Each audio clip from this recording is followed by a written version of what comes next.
আসসালামু আলাইকুম এভরিওয়ান, সবাই কেমন আছেন? বলেছিলাম রুহানার 2টি টেস্ট বাকি ছিল, শনিবারে করাবে। তো এটা গত শনিবারের ভিডিও। তো রুহানার চোখের পরীক্ষা নিরীক্ষা শেষ করে আমরা খুলনার উদ্দেশ্যে রওনা দেই। বরিশালের ভেকুটিয়া সেতু এটা, যেটা বরিশালের ভেকুটিয়া ফেরিঘাট ছিল, সেখানে এই সেতুটা হয়েছে সবাই জানেন। এই ভেকুটিয়া সেতুর উপর দিয়েই হচ্ছে আমরা খুলনায় যাচ্ছি।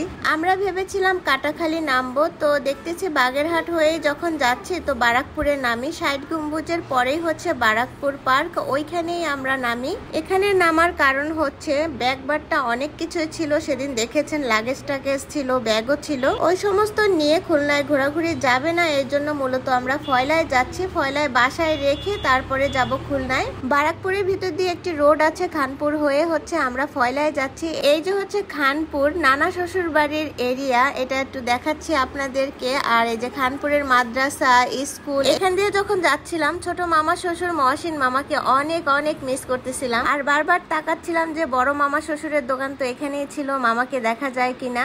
যাই হোক, ফয়লা বাজারে চলে এসেছি। আর ফয়লা বাজারের লুক দেখে তো আমি চিনতেই পারছি না, একদম অন্যরকম হয়ে গেছে। এটা হচ্ছে ফয়লা হাই স্কুল প্রাইমারি স্কুল, ওইটাই দেখাচ্ছিলাম। আর এই যে ফয়লা বাজারটা দেখাচ্ছি। আর ফয়লার হাট বস্ত্রালয়ের সামনে একটু স্লো করেছিলাম, দেখতেছিলাম যে মনি ভাইয়া আছে কি না। ভাইয়া মাঝে কল দিয়েছিল, ভাইয়ার সাথে একটু দেখা করতাম, বাট ভাইয়াকে পাইনি। এই যে এখন আমরা ফয়লা স্ট্যান্ডের সামনে চলে এসেছি। ফয়লা স্ট্যান্ডের উপরেই হচ্ছে আমার শ্বশুর বাড়ি। ওই যে দেখা যাচ্ছে আমাদের মার্কেট বাড়ি, এইখানেই সবকিছু। যারা যারা দেখেননি তাদের জন্য আবারও একটু দেখিয়ে দিলাম। অনেকেই জানতে চান যে আমার শ্বশুর বাড়ি কোথায়। আমার শ্বশুর বাড়ি মোংলা রোডে, রামপাল ফয়লাতে। এটা হচ্ছে ফয়লা স্ট্যান্ড, এখানেই হচ্ছে আমার শ্বশুর বাড়ি। যাই হোক, আমরা বাসার সামনে চলে এসেছি। একটু দেরি না করে এখানে লাগেজ টাগেজ সবকিছু রেখে আবার খুলনার উদ্দেশ্যে রওনা দেই। রুহানা মামুনি একটু শখ করেছিল যে রূপসা নদী পার হয়ে সে খুলনায় যাবে, তো রুহানাকে নিয়ে রূপসা নদী পার হয়ে খুলনায় যাচ্ছি। আমি নদী পথে যাতায়াত করতে এমনি খুব ভয় পাই, আর অনেক লোকের ভিতর তো নদী পার হওয়া আমার পক্ষে সম্ভবই না, এই জন্য আমি একটা নৌকা রিজার্ভ করে পার হচ্ছি। আর দেখেন, আমার রুহানা মামুনি তো অনেক খুশি, সে নৌকায় অনেক এনজয় করতেছিল। আর আমার রায়ান অনেক ভয় পাচ্ছিল, সে কিভাবে বসে আছে দেখেন নৌকার মাঝখানে, সে একদম ভয়তে দলামুচি হয়ে বসে আছে। আর আমি ভিডিও করতেছি, এই জন্য সে লজ্জাও পাচ্ছে, এখন উঠে দাঁড়াচ্ছে। যাই হোক, আমরা খুলনার এই পারে চলে এসেছি।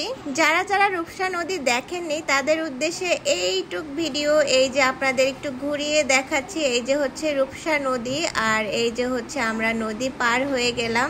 আমরা খুলনা শহরে পৌঁছে গিয়েছি। আর খুলনা শহরটা আমার খুব ভালো লাগে এই পয় পরিষ্কারের কারণে। খুলনার আসার কারণ একটাই, রুহানার চোখ পরীক্ষা করে যে পাওয়ারটা দেয়া হয়েছে, ওই পাওয়ার অনুযায়ী রুহানার চোখের চশমা বানাতে হবে, মূলত এই জন্যই খুলনাতে আসা। তো রুহানার চশমা বানাতে দিয়ে হচ্ছে আমরা নিউ মার্কেটের সামনে চলে আসি। খুলনা নিউ মার্কেটের সামনে যে বাহারি রকমের খাবার পাওয়া যায়, এই সম্পর্কে তো খুলনাবাসী সবাই জানেন। আর এখানে আসলে তো রুহানা না খেয়ে যাবে না, কিছু না কিছু ওর খেতেই হবে। এখানে রুহানা রায়ানের পছন্দের চিকেন চিজ বার্গার বানানো হচ্ছে। তো হঠাৎ করে আমার ননদ জামাইয়ের সাথে দেখা হয়ে গেল, আর সে কোনোভাবেই আমাকে মাদারীপুরে যেতে দেবে না, যে অনেক রাত হয়ে যাবে ভাবি, আপনার যাওয়ার দরকার নেই। সে জোর করে তার বাসায় নিয়ে গিয়েছিল। তো আমার ননদ জামাই আর ননদের সাথে রাত্রে অনেক জায়গায় ঘুরেছি, সেই সব শেয়ার করব নেক্সট ভিডিওতে। তো আমার ভিডিওটি এখানেই শেষ করছি। ভালো লেগে থাকলে লাইক কমেন্ট শেয়ার করবেন। সবাই ভালো থাকবেন, সুস্থ থাকবেন। আল্লাহ হাফিজ।